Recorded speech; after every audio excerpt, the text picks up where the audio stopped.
I'm excited to get the opportunity to talk with folks today about something near and dear to my heart. It's about creativity, but it's really also too about creating with a purpose, creativity for a purpose. And I think a lot of us want to make art and want to create things for an audience, and primarily, I think, honestly, and hopefully too, for ourselves, right? We are sometimes an audience of one. But we start out making things, whether we're poets, writers, authors, um, teachers, parents. I argue often that parents, I think, are probably some of the most creative people that I know. And I'm slightly biased, but whatever. Um, but so much of our creativity can fall to the back burner. A lot of that is due to capitalism, unfortunately, because we get into a position where our creativity has to be for profit because we want our passion to be profitable. We want to make a living off of the things we make, which I think is beautiful.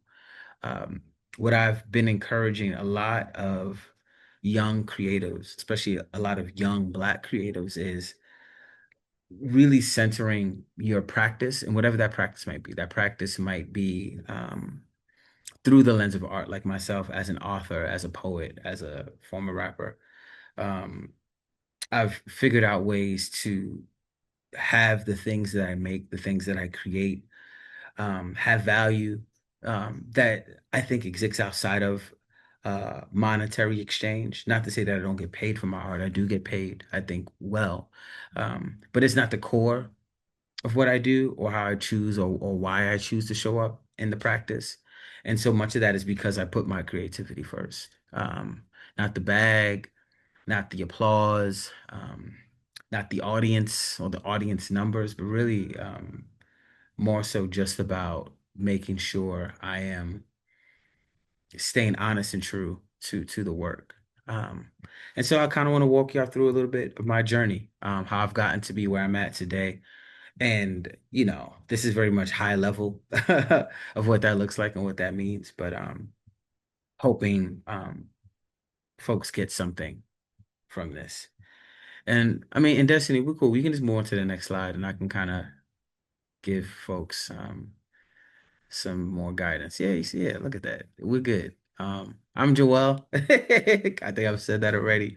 Um, but yeah, I was born and raised in the Bronx.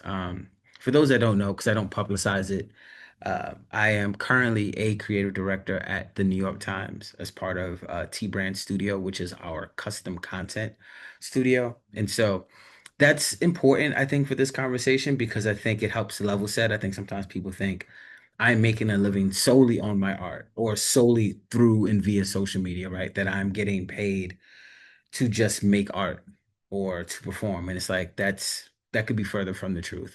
However, me having a 9 to 5 that I think allows me some room and flexibility in both the physical sense, like my job nurtures my creativity in that they understand I am a creative and I have a practice as a creative. But then also too, I think part of the work is me knowing that I can lean into my art practice in a way that is not tied directly to monetary compensation, right? Um, in 2024, I released uh, what I guess you can call a memoir for lack of a better term. Um, but part memoir, like I say, part memoir, part pop culture critique. Um, Everything and Nothing at Once. Black Man's Reimagined Soundtrack for the Future. That book is and was actually a Gotham Book Prize nominated book, which I'm very proud of. Um, and part of that book, and part of the writing of that book, the book took me about 7 years to write.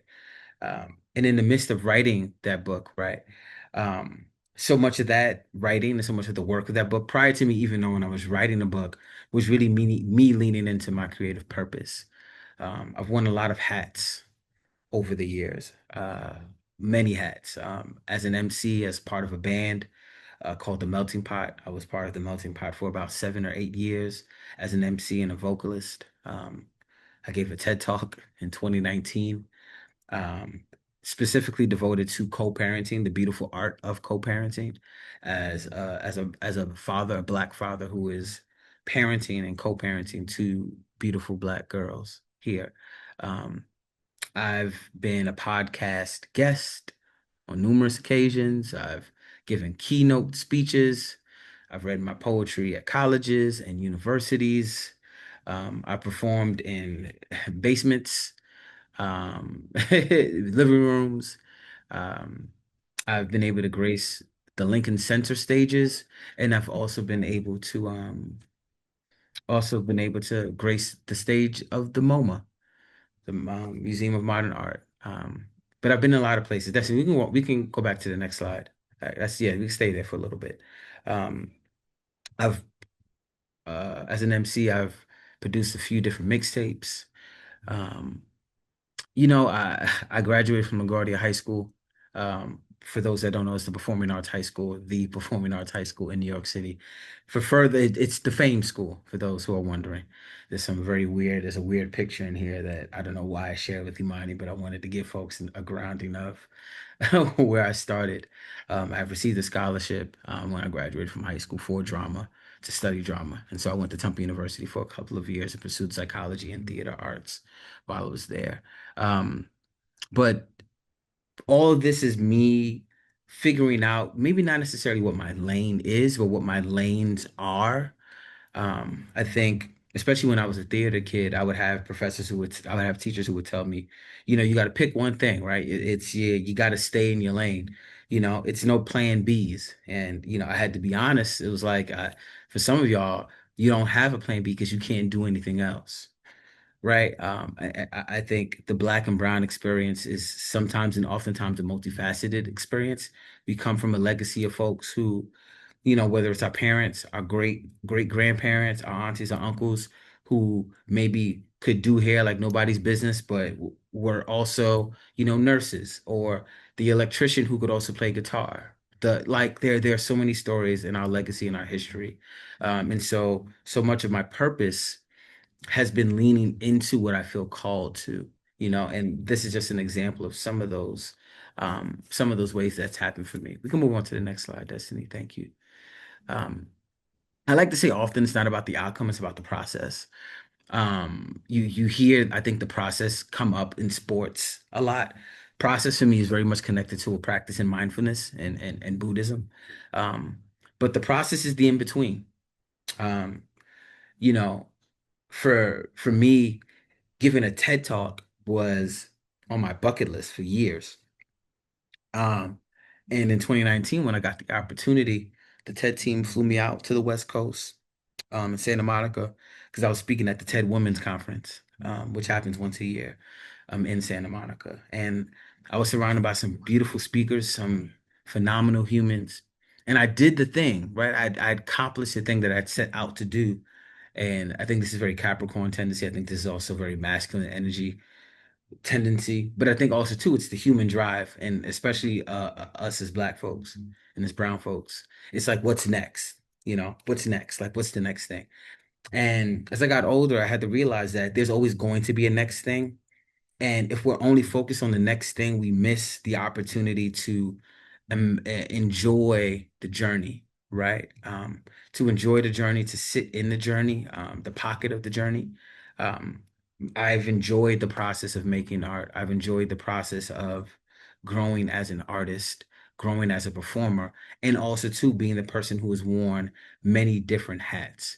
And part of that has also been not putting a ceiling on what's possible for me, not limiting my own potential, and especially not letting age dictate or determine my potential and the pathways.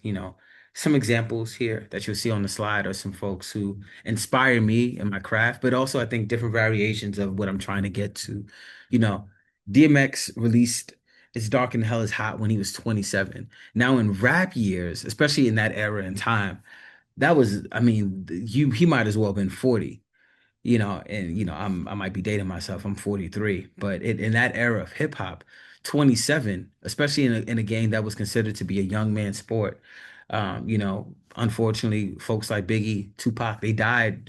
Pac died at I think at 27, 26. Biggie died at like 25. Really young when you think about it in context of like how we see them, how we visualize them. But 27 is a late start, for some. And we're seeing this now, not to stay too into like the rap space, but you see like folks like Benny the Butcher and Conway, West Side Gun. We're talking late 30s, early 40s. Jay-Z, I mean, he hasn't put out an album some time, but 444 came out. Jay-Z was what, 50, 51.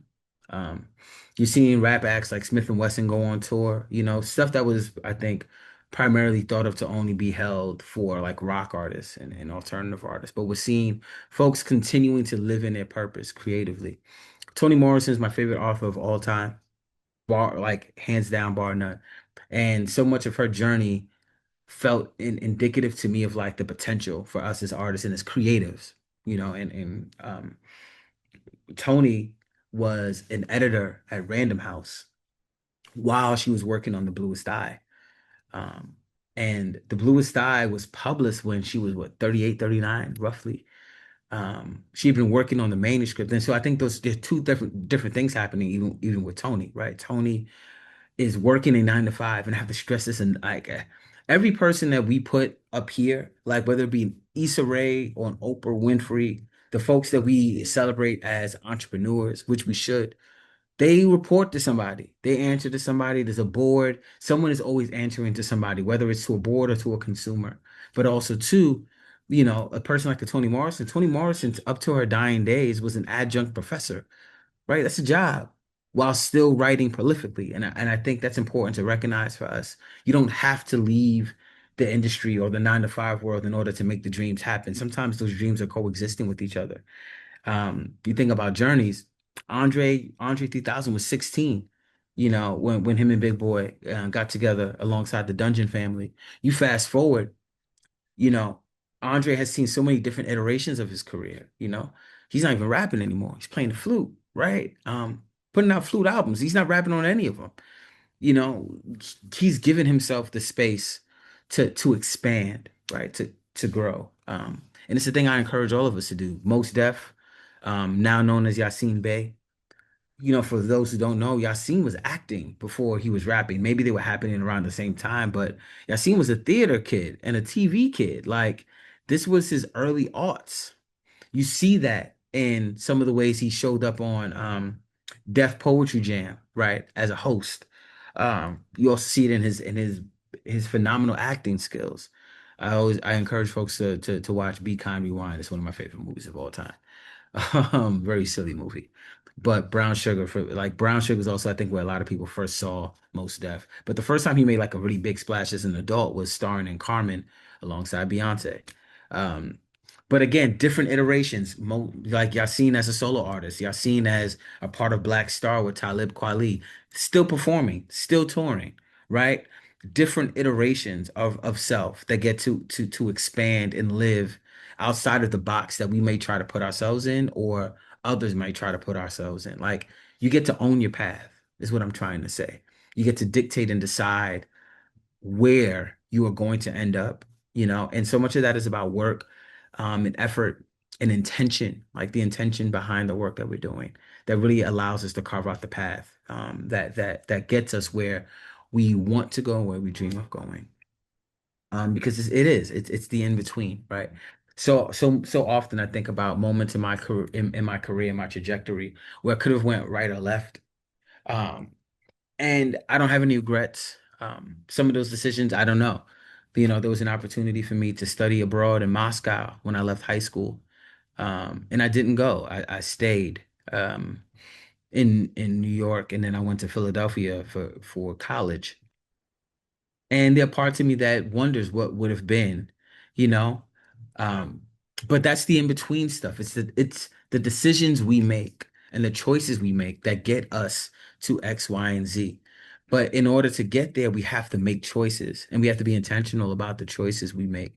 And the only way we really get to do that securely is if we're putting our creativity above some of the other things that we think might be more important. And I don't mean putting our creativity in before our family or our friends or our loved ones, our partners, anything like that. But so much of my work, when I say work, I mean like my 9 to 5 work matters, right? To me. I'm fortunately in a position where I get to do creative work, but I wouldn't be doing that work if I had not been doing the work that I'm doing outside of the work. You feel me? I started out as a young kid who had a dream, who dreamt of being on stages, I wanted to be like Will Smith. You know what I'm saying? I wanted to be like Yassine Bey. There weren't many examples of rappers and actors that were successful.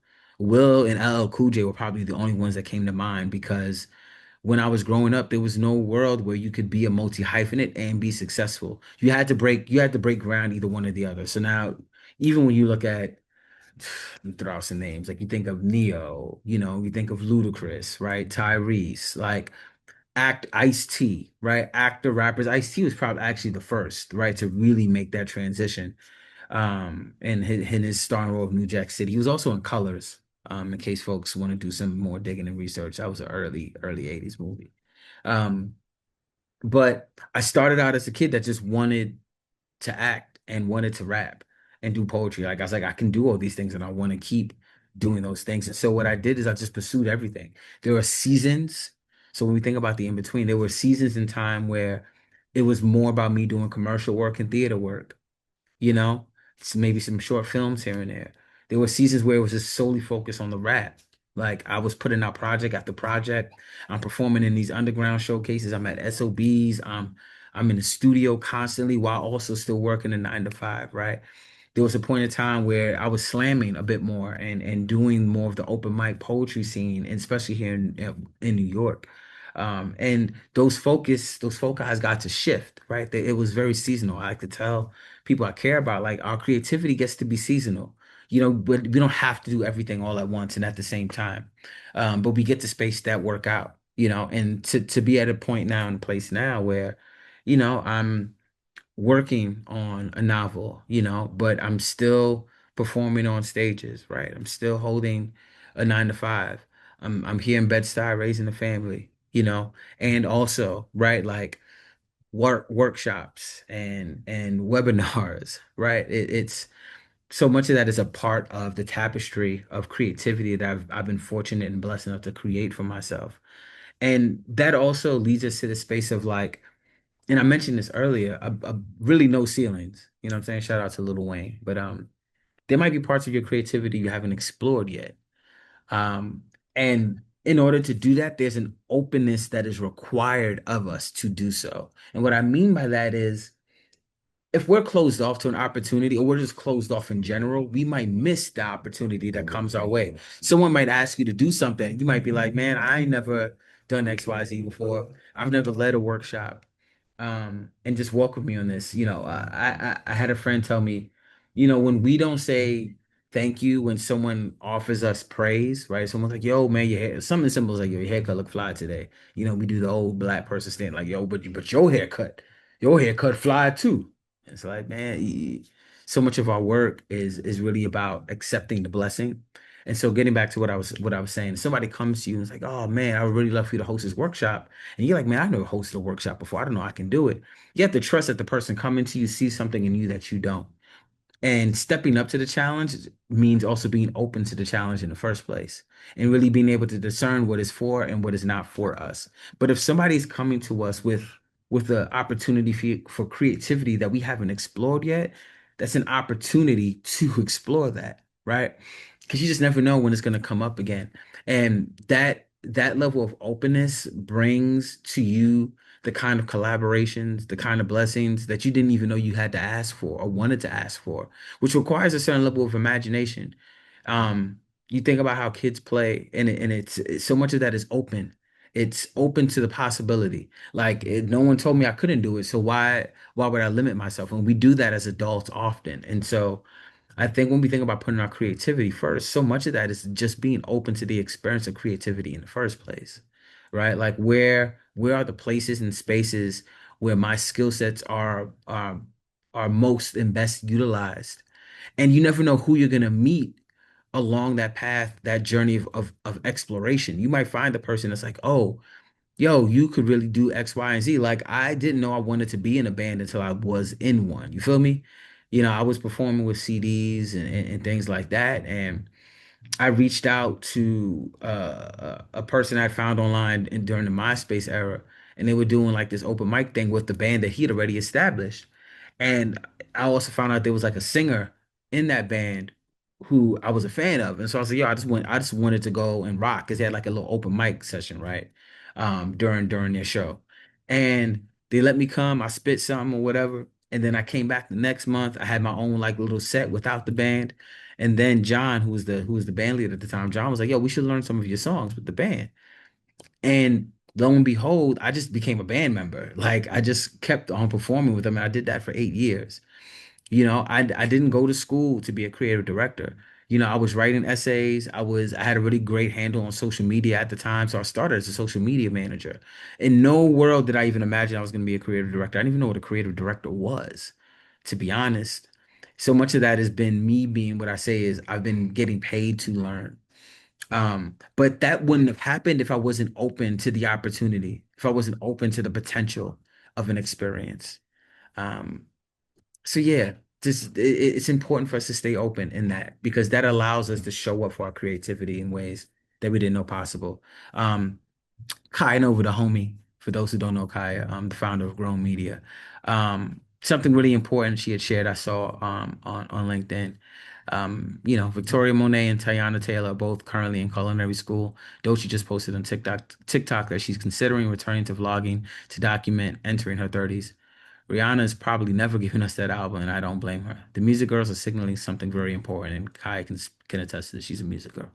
The final dream is not one destination, it's expansion, right? It's the notion that we can continue to grow, we can exceed our very own expectations.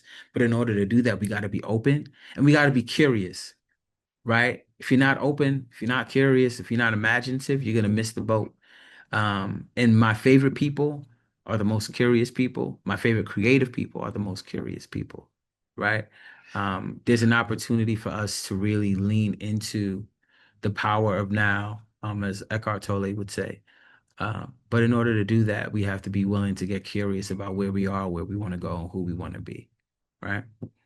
Um, I mean, to wrap things up, what have I learned as a poet and an author? Um, Very high level, feels very simple, but it's actually harder than it seems. Trust your gut, you know, really like trust your intuition. Like, what are you being told? You know, there might be 10 people who are like, man, I don't think this poem, I don't think this essay, I don't think this idea is really landing. And listen, they might be right. You got to listen and trust spirit. And sometimes you also have to be discerning about who's giving you the advice, right? People who ain't ever done what I did can't tell me what I'm about to do. You understand? Like, if you ain't done what I did, then you can't tell me where I need to go. Um, Take the time to expand your practice. You know, there's a level of patience required. The curiosity I was talking about, the opportunities to be open, to be imaginative, to reimagine your circumstances and your creativity only come with taking time during the process. And you have to trust the process in order to do that, right? There's a level of patience that we have to have with ourselves and spirit in order to get where we want to go. And that takes time and developing a process, a practice that enables that process, right, is a marathon, not a sprint. The folks who get there quick don't stay long. And I've been anchored in longevity. You know, I want to be here for a long haul. I don't really see myself retiring from art and making art. It is my purpose. It is my life's purpose to make art for community, for our people, to open hearts and minds, right? And that's not a thing that happens overnight or in 2 days or in 2 years or 20 years, right? It's a lifelong commitment. Um, and all those things are tied to practice. Practice, it's practice, man. You know, and it's a muscle. The more we work on the muscle of creativity, of curiosity, of asking questions, why is that? How is that? In a way that's curious and intentional, I think also loving, right? There's a loving curiosity that I think enables that kind of willingness for folks to share information. And then also too, for you to get to where you want to go and where you feel like you need to go. Um, I mean, there's a lot more that I've learned, but if I had to like condense it to some tight bullets, it'd be those. Thank you, y'all, for your time. Hope you learned something. And if you didn't, don't blame me, blame Imani. Um, yeah. Blame me. I ain't taking no L's. Okay. No L's. Okay, guys, blame me. Great job. This was amazing. And I'm so happy that you got a chance to help us lean into creativity in a new and powerful way. Before you leave, I would love to have a quick fire chat. Okay, fire chat. Let's do it. Fire Okay. away. All right. How did you build discernment to know what opportunities to say yes to and which ones to turn down? Trial and error. Money trial and error. I think you have to do the thing. And we try to avoid the hurt and heartache, and that's in everything, whether it's relationships, whether it's work. It's like we want to avoid the pain of like failure or disappointment. But th that just kind of those are teaching moments. Those are very much teachable moments. And I had to be willing to fail sometimes and fall flat on my face and also learn from those to be able to go, oh, this works and this doesn't work because what worked for somebody might not work for me and vice versa. But the only way I'm going to know that is if I actually put, foot to pedal and go. I love it. I love it. How did you learn the difference between working for free or charging your worth? I think this goes back to the patience. There was a time early on in my career, like we'll use music as an example. I wasn't selling any of my mixtapes. And that I don't think that was the most financially savvy idea at all for me. But I also was like, I was real. I was real. I was like, yo, I hadn't really built an audience that I think would facilitate me charging people for the music. You know Yeah. what I'm saying? Like I didn't have a team. I wasn't outside like all the time where it was like, yo, you're seeing me everywhere. Like charging people $20 and like it just didn't feel right for me to do Yeah. that. Some people would have frowned at it, but I got to a point now, like I'm charging for damn near everything, unless you the homie, or unless like again, this is just specifically for me, and I get to do that now because I have a 9 to 5, so I'm not relying on my creativity to take care of everything. But if there's a nonprofit or small independent agency that is pursuing or pushing for a cause that matters to me, I'm not reaching. I'm not asking you to spend much, if anything at all, of your budget on my work. I'm doing it out of the goodness of my heart. But I'm definitely going to charge the white man as much as humanly possible. All right. Well, I respect it. I respect it. Yeah. And then lastly, what advice do you have for creatives who feel behind because they aren't getting the traction they feel they deserve? Yeah, marathon, not a sprint. So much of what robs us of our joy is the compare and comparison that happens to others who we think are further along. We don't know what they've done to get there, and we also don't know what they're doing to stay there. I think whatever is put in our heart, whatever God puts in our heart is for us specifically. And I think being able to ride that wave, looking at a Toni Morrison, you'll get to our 30s and be like, oh man, it's like, man, listen, labor, babies aren't born in a month. There's a reason why, right? It takes time to birth a life. And to birth a career is no different. It takes time, it takes patience, it takes perseverance. And your time will come, but I also think it's important to be open to redirection. Yeah. Maybe you're not an MC, maybe you need to be a manager. Maybe you're not a manager, maybe you're a DJ. If you're not a DJ, maybe you're an agent, right? Like there are other verticals. If you're not an actor, maybe you're a stage manager, right? Maybe you're a director, maybe you're a filmmaker. Like you get to be, again, when we think about expanding how we show up, part of that is also just being prepared to shift and redirect. If I would have still been trying to rap, embarrassing as hell, man. Like nobody wants to see a 43-year-old in the club trying to make it? Like I knew that I could do it, but just do it in different ways and have other parts of my art substantiate and support the other ways in for me. I love it. Don't be afraid to pivot. Thank you so much, Joelle. You did an amazing job, and I can't wait for people to continuously support your work and what you do. How can they actually keep in touch with all the things you are up to? Best way to reach me is IRL, pull up in Bed-Stuy and find me. But if you can't do that, I am JoelLeon on Instagram. It's probably the best way to find me. I'll be in Connecticut for a fatherhood conference mid-March. I'll be at the AWP Writers Conference the first week in March. Was that the second week of March? Well, I'll be there. March. Okay, March. Just find me in March. I'll be posting stuff on Instagram. So catch me if you can, basically. Awesome. Thank you so much, Joelle, and we will see you later. Yes, ma'am.